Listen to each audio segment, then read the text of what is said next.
Hi, this is Robert Duncan McNeil, also known as Tom Paris from Star Trek Voyager. You're listening to Trek FM.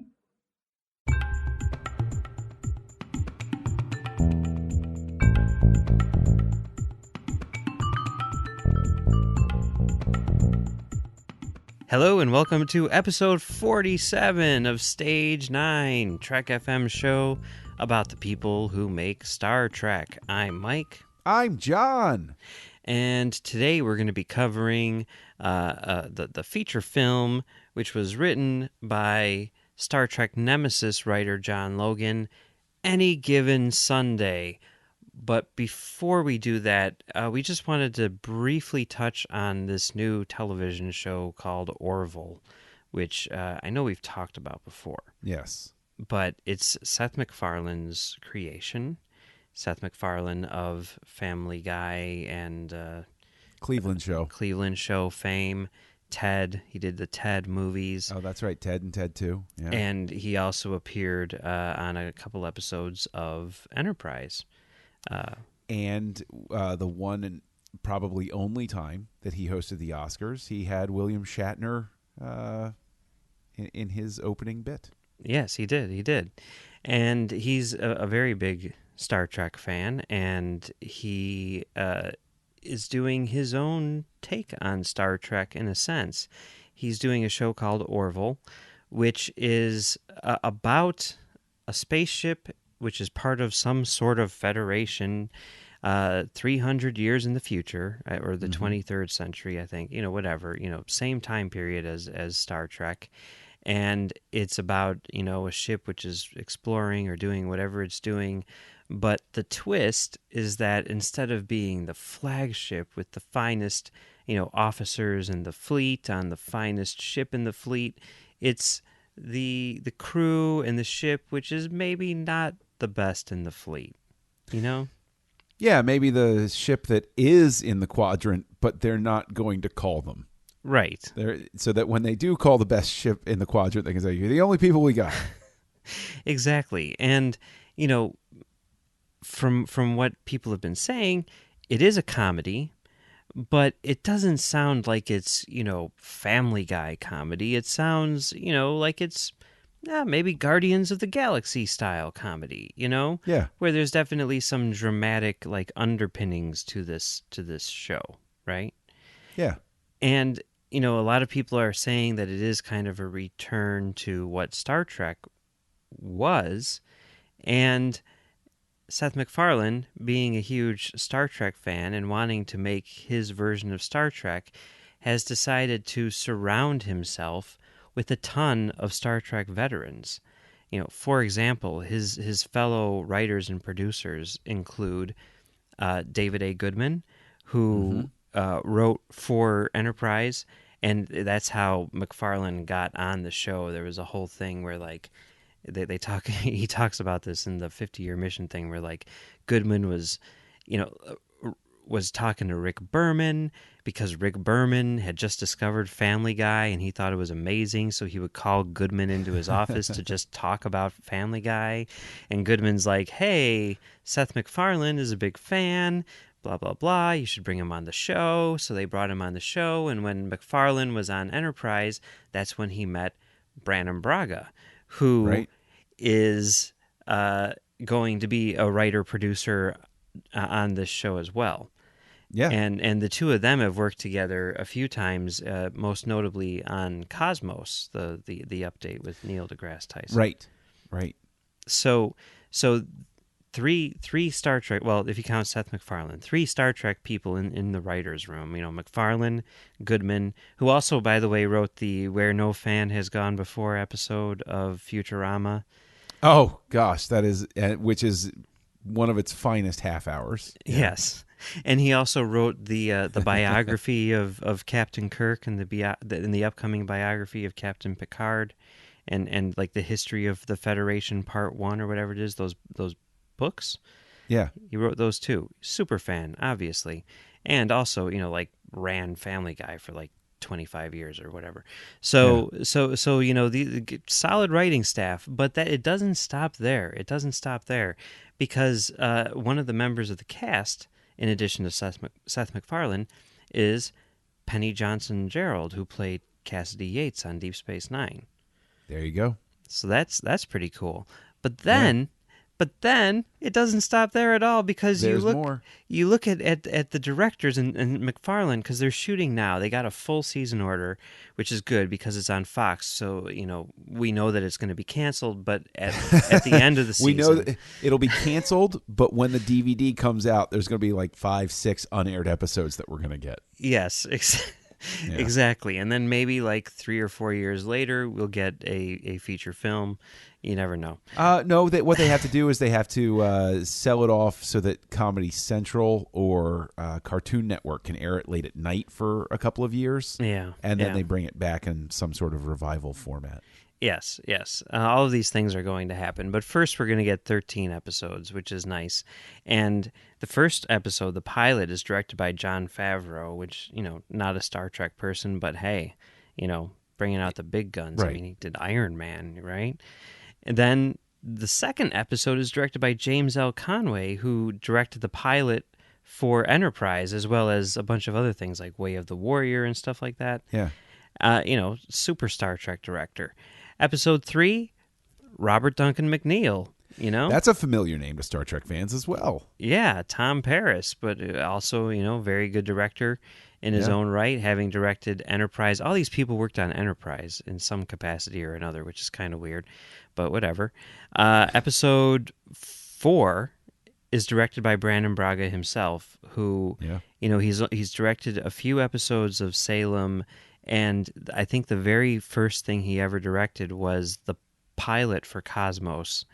And that pilot, the direction, the visual style in that pilot is absolutely amazing. Like, mind-blowingly good. I mean, you watch that and you're like, this is some next level stuff. And to think that it was directed by a first-time director, but somebody who insane. had paid a lot of attention through the years and knew what he had in his head, and had paid attention to how to express it. Sure. It was just interesting because it wasn't like even a piece of like narrative filmmaking. It was like, kind of like much more abstract and sort of like informational and everything. And it's, I don't know, but he knocked it out of the park. And we've never seen Brandon Braga direct Star Trek, oddly enough. And now we're kind of going to get to see it, Yeah, well, and I mean, the thing is, it's also cool that they're going to do a comic take on it, because that people with experiences from the set, or even just the way that they would maybe joke between takes about what would happen and stuff like that, they're going to bring that with them. And who better to tell a Star Trek joke than somebody who's worked on Star Trek? Yeah, and will it necessarily be like a Star Trek joke? I don't know. I mean, like, you look at the original series, there's a lot of really funny episodes in there. That's something which was kind of lost in the Next Gen era. I mean, certainly, like, especially on Deep Space Nine, there were a lot of comedic episodes, but, Well, but what I'm saying is, like, they'll be able to imbue it with that sense of you have to know the rules to break the rules. Yeah, for the joke that's to work. definitely true. Yeah. So if you bring in somebody who doesn't know how it works, the joke is harder to tell. Yeah. Whereas McNeil or Braga can come on and can be like, oh no, I know how to twist this one around. Yeah, no, for sure. So that's cool. Now, episode 5 is directed by another familiar name, Jonathan Frakes. How crazy is that? Yeah, and he does this thing on Twitter. That is so crazy. Where he posts like pictures of like random buildings or like a bush or a tree or a mountain, and he's like, "Where am I now?" Like, that's just a question, and people try to figure out where he is now. Well, he posted a picture the other day of him on a set sitting outside of a window that looks like it's in 10 forward, and he goes, "Where am I now?" Right? And he's on the set of Orville, but you look at that set, just that, all you see is a window with stars outside, and it looks like it's something which was lifted right out of Next Generation and, stuck in this other show. Yeah. It's crazy. So, it's going to be a fun show to watch, I think. I agree. For however long Fox allows it to air. I agree. I'm really really looking forward to it. It's like we're basically getting 2 Star Trek shows this year. At least one. Let's phrase it that way. We're getting at least one in the year 2017. Yes. Okay. Yeah. No. They've said Les Moonves, was that a thing just recently? He said I know. early fall, which lines right up with your theory. September Woohoo! 8th. At this point, if they're going to be that close, Do you know and how they don't do insufferable it I'm on going to be if I'm September 8th? correct? Oh yes. I mean, it's going to be like Mike is going. Everybody listening to the sound of my voice, Mike's going to mute me on every channel I know how to reach him for Yeah. like a week after that. But but it's okay. I'm rooting for it. I'm hoping that it happens. Yeah, I want to too bad see. I can't lay money down on it. I want to see you proven right. So, yeah. I'd love to be proven wrong and have them release it earlier, but Well, at I'd this be point- okay with that too. I'd be okay with that too. But yeah. But if they do it on like September 9th or something like that, I'm going to be very upset. So whatever. Yeah. All right. Well, should we get into today's feature? Let's do it. All right. So, I remember this from back in the day. They were working on the 4th Next Generation movie, and, Rick Berman would always do his interviews for the Star Trek Communicator, where he'd give updates on the franchise, probably with Larry Nemeczek, I think, Odds I'm are. guessing. Yeah. And at one point, they asked him, like, what's the status of the new movie, and he's like, oh, the new movie, it's coming along great. We have an A-list writer who has not worked on Star Trek before, but he is A-list. He's done some top quality movies, and he's a fan, and he's involved writing the script, and it's amazing. And I got really excited about that. And, of course, I was like, who is it? Who is it? Could it be this guy? Could it be this guy? And then when they finally announced that it was John Logan, I was like, oh, yeah, that's awesome. Because, I mean, at that point, he had been nominated for one of his 3 Academy Award nominations, and that was for Gladiator. Yeah. I think he had also been nominated for an Emmy for his TV movie RKO 281. 281, yeah, the one about the making of Citizen Kane. Yeah, so that was cool and everything. But the movie that he had written, which was a huge standout to me, which I always thought was absolutely 100% his masterpiece, was Any Given Sunday, which was directed by Oliver Stone, co-written by Oliver Stone, and starring Al Pacino and and a bunch of other people.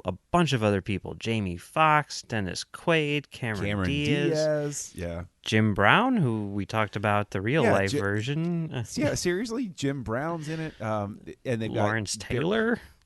Yeah, CNLT. I mean, I did not see this when it was out in the theaters because I've nursed a very long-standing grudge with Mr. Stone that everybody should be familiar with going into it. He directed The Doors. Yeah, that movie Shame wasn't on him. good. That movie wasn't Shame. good.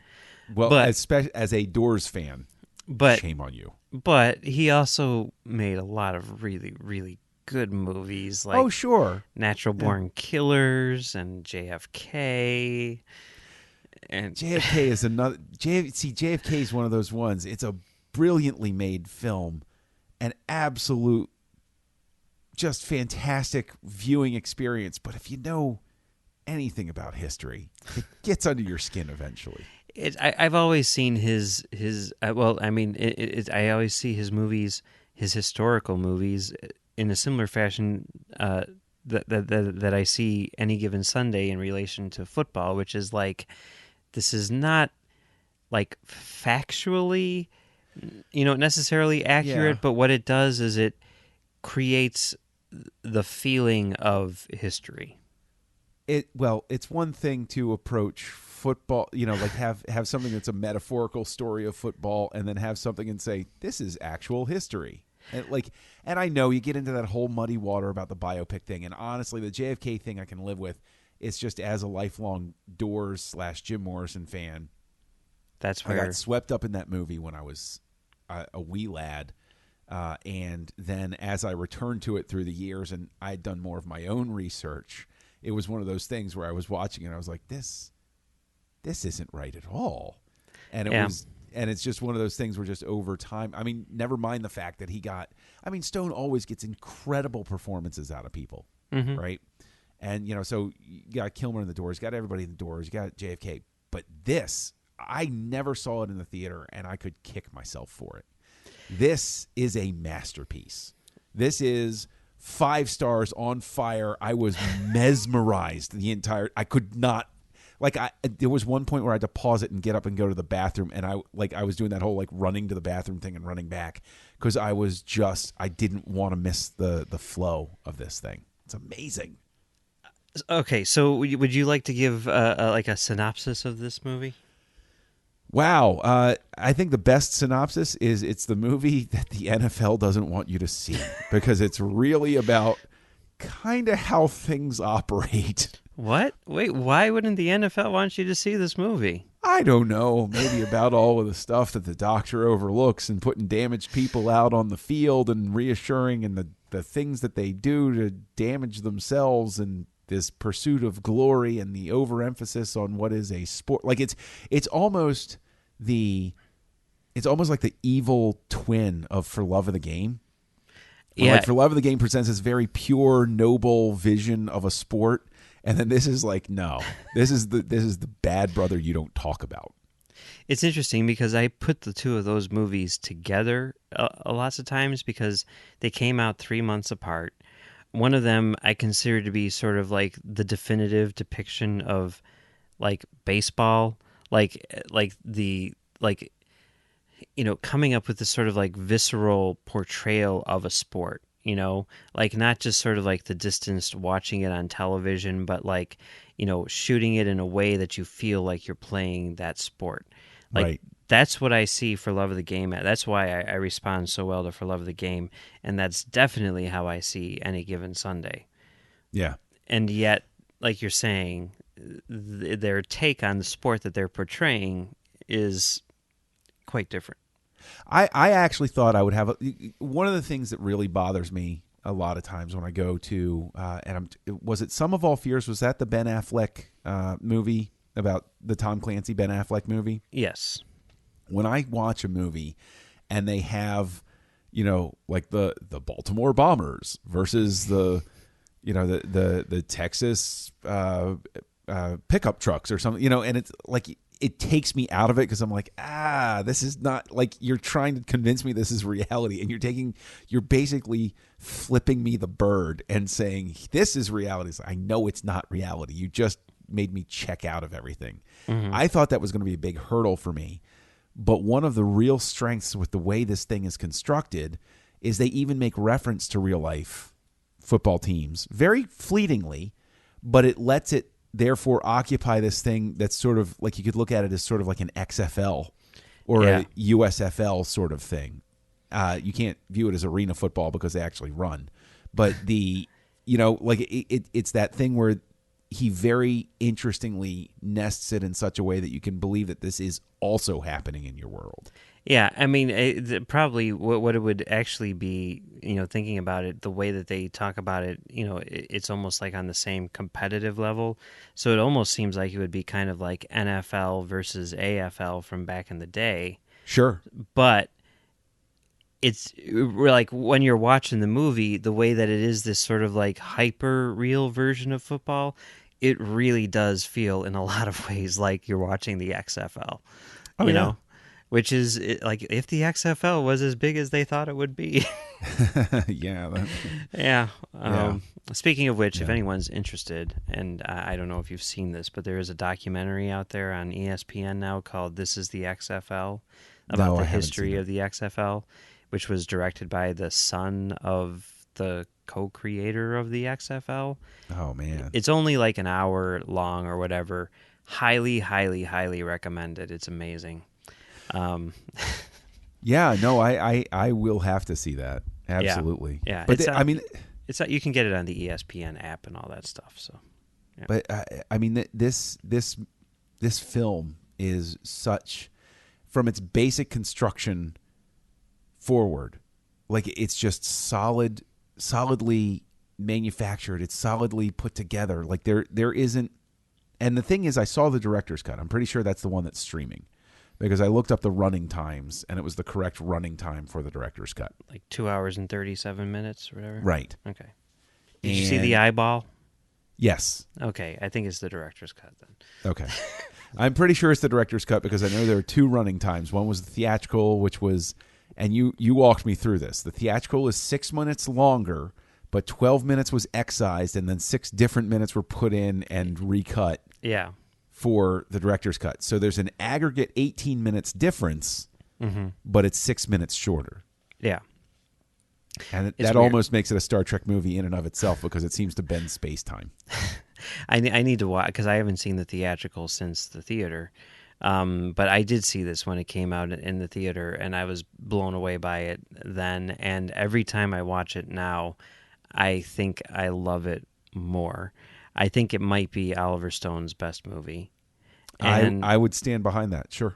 I mean, I know a lot of people will probably say that that's crazy, but I really do. The energy, the non-stop everything in this movie is so impressive. Like, I have no idea how they edited this movie. And I know that Oliver Stone is crazy good at editing. You know, I mean, JFK is considered to be like one of the pinnacles of editing by filmmakers, you know, and you know, Natural Born Killers, same thing. But this, I mean, I have no idea how they would have sorted through this much stuff and kept up this pace for so long. Because like you're saying, it does not let up. And it is such a visceral experience. The use of music, the performances, the photography, everything works so well. But even when you strip away all of that viscera or whatever, you know, what you're left with is this script, which is really freaking solid, you know? Yes, it is. It is. It's incredibly well written. And I know that somewhere along the way, and they have credits as technical advisors, they brought in, I don't know whether it was complete or pieces of other scripts that were sort of approaching the same subject, and hammered them together, and took pieces of those. And so in the credits, those people are listed as technical consultants. Interesting. It's a very interesting breakdown of the credits. But, I mean, that doesn't take away from the fact that you're right. This is I would like to believe, based on seeing it, that this is the type of script where anybody could have come in and made a good film out of it. But Oliver Stone making it made it insane. Right, and it made it a masterpiece. Well, it's like, I mean, the greatest Oliver Stone movies, in all honesty, are where he doesn't feel like, okay, Platoon is a fantastic film as I remember it, but it follows certain rules that I don't think come naturally to Stone. This is like spending 2.5 hours in his head. Like, I can imagine this is what it feels like if I were to like, being John Malkovich, I'm suddenly inside Oliver Stone's head and come out the other end and, like, I'm good for a little bit, but that was a hell of a 2.5 hours. Right. I know that's kind of how I feel about, like, Born on the 4th of July. Like, I watched that movie and I'm like, this is a good movie. I can appreciate it, but boy, is it sappy and kind of standard. You know, which I know, like, you look at Born on the 4th of July and you're like, that's sappy and standard? Like, what are you talking about? But it's like you compare it to Natural Born Killers and it is incredibly standard, you know? I mean, this is definitely how I like my Oliver Stone, you know, like crazy and pushed to the max. And it's so well done. I mean, all of the performances are fantastic. Al Pacino is... See, this is the thing, is Pacino basically has 2 phases to his career. He has subtle Godfather Al Pacino, and then he has hoo-ah, post-Scent of a Woman Al Pacino. And that Pacino can be very grating.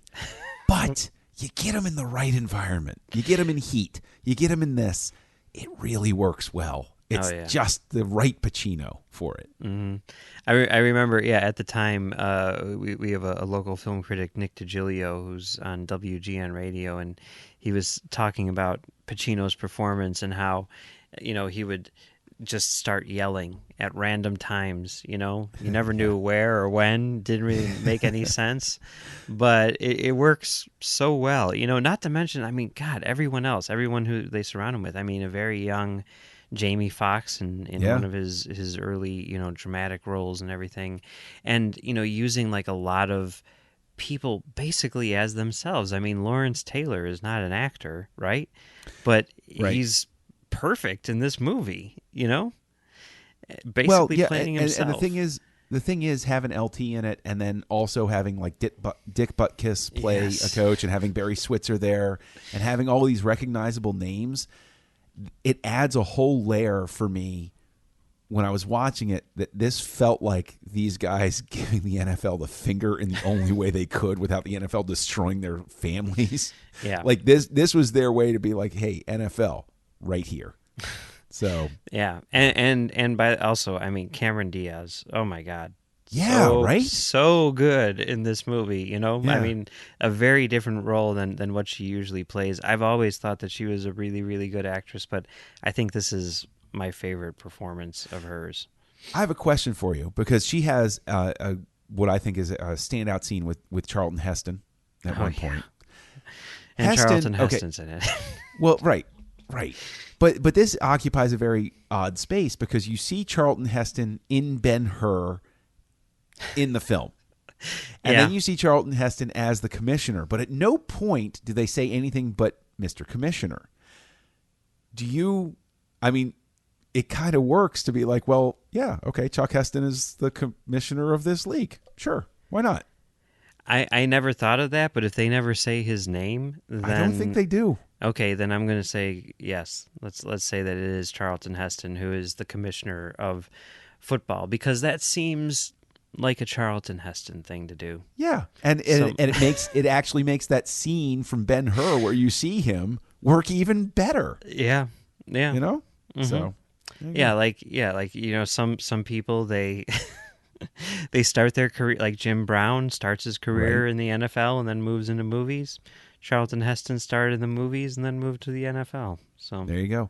And I do want to give a special note to Jim Brown, because I thought he actually brought a really good balance to Pacino. You could see a chemistry. You could believe this chemistry Yeah. that Pacino was the head coach, and Jim Brown was the guy that he could rely on, that was going to keep, when the seas got rough, was going to help quietly keep everything under control. Yeah, Brown is definitely his right-hand man who, keeps him in check, and there's like that scene where they're in the bar and Yes. they're reminiscing, and I mean, stuff like that is great because, you see Brown like talking about basically how the game has sort of like passed him by in a sense. Yeah. And gotten to a thing that is not anywhere near what it was when he was playing, and how he, he wants to give it all up and become like a high school coach because, it's pure and everything. And you can see, I mean, that he's speaking from the heart there, I mean, this is, very much, he's bringing his life experience into this, and it's pretty great. I mean, yeah, I mean, it's so good. I mean, everything, I mean, we haven't even touched on things like, James Woods, and Well, I mean, James Woods is always, I mean, you give him the right James Woods role and he's just going to nail it 100% of the time. yeah, yeah, he's And Matthew Modine is great, and his whole character. I mean, there are so many character arcs in this film that are all going on at the same time, and at no point I've seen, we've all seen plenty of films where they have tons of characters, and at some point you're like, wait, what was their arc again? Wait, okay, Well, how do they relate to stuff? And everything's clear in this. Yeah. Like, it just makes perfect sense. it's also like, I mean, this is a problem which people would talk about a lot with the Star Trek movies, especially like the next gen movies, where it was all Data and Picard, and the other 5 people were basically just filling chairs or whatever. Right. And here is a case where you have like a million characters and they're all given their moment, like even people like Bill Bellamy, who's barely Right. in it, but he still gets his moment and everything. And it's really fleshed out this whole world, and like there aren't any like characters there who are just like filling positions, they all have their purpose, and way more characters than Star Trek, and it's kind of disappointing that he wasn't able to bring that to Nemesis. Then again, maybe he would have been able to if if we saw his full script on screen. But That's a maybe never. I mean, the one thing I will say is it would have been so. It's so fun to play what if sometimes, but how much fun would it be to have Oliver Stone do a Star Trek movie? It would be really, really cool. And, kind of like tying into that in a sense, like he had been trying to make this movie for years and years and years, and it was really, really hard for him to get the money together and for it to all come together. And in that time, he had gone off and done tons of other movies because he couldn't just sit around waiting for Any Given Sunday to get money. Right. And, around, I'm going to say 97-ish, something in that area, after the success of Mission Impossible, Paramount decided to do Mission Impossible 2, and they hired Oliver Stone to direct. And he backed out eventually because the money finally came together for Any Given Sunday, and he couldn't do both. So he left Wow. Mission Impossible 2 to do his dream project, which was Any Wow. Given Sunday. But for a while there, it could have been Oliver Stone, and who knows the exact timeline and everything. But in those early stages, that script was being written by Ron Moore and Brannon Braga. How crazy would that have been? How wow, that would have been that's another one where you're going to be left to wonder. Oh my goodness. But, well, I mean, also like Mission Impossible, like it makes sense for them to have tapped him because you're talking about something where it's like all betrayal and conspiracy and all of these things going on. I mean, he's a perfect fit for that. I mean, I don't think that Mission Impossible as it has, I mean, it seems to have developed in a different way since then, where it's just, super team against the world sort of stuff. But yeah, I could have definitely seen Stone doing something like that in the early phase. That would have been awesome. Yeah. Yeah. So much to talk about this movie and Yes. so little time, but I think we're both in agreement that you should definitely check it out. Well worth the time. And yes, ignore the Metacritic rating that you see. They are wrong.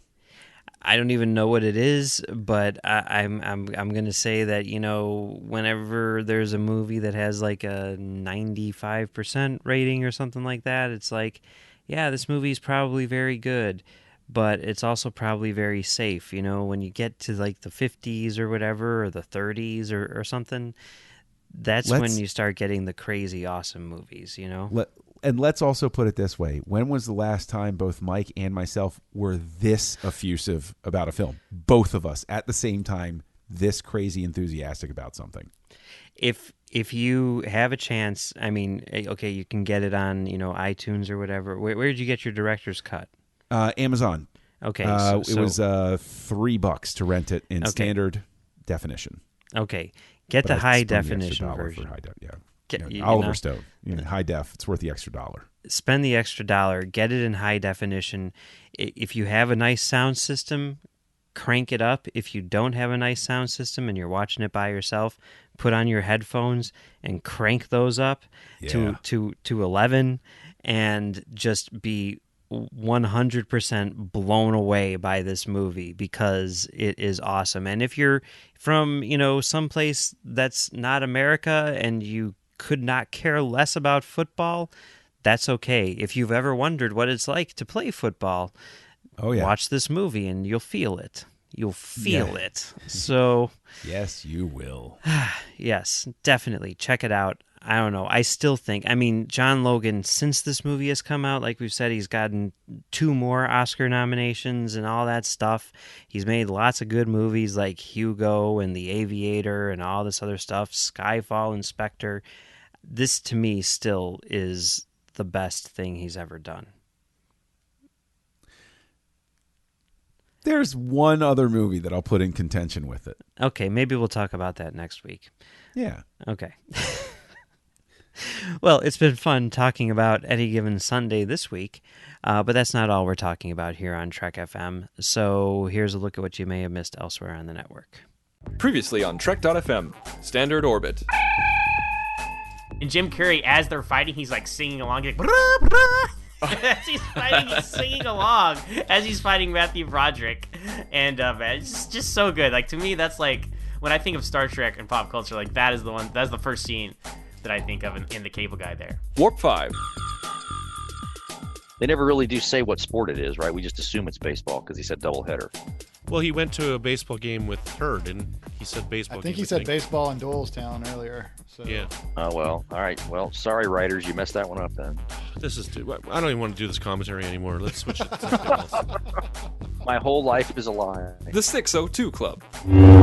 That's one thing I was very surprised about this book, is that when he does whatever mission it is that he's on, which may be destroying a mind or something, or destroying even a ship, that he is doing everything he can to make sure no one is losing a life during this. That he's trying to do it in a way that people are not going to die, or at least a mass amount of people aren't going to die. And you would think, when you think of the Empire, it's like they don't care. The Ready Room.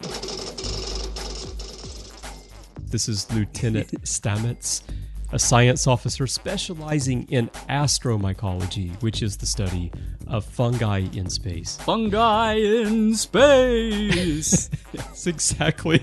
And I'm picturing the ship looks like a giant fungus. And that's what else is happening on Trek.fm.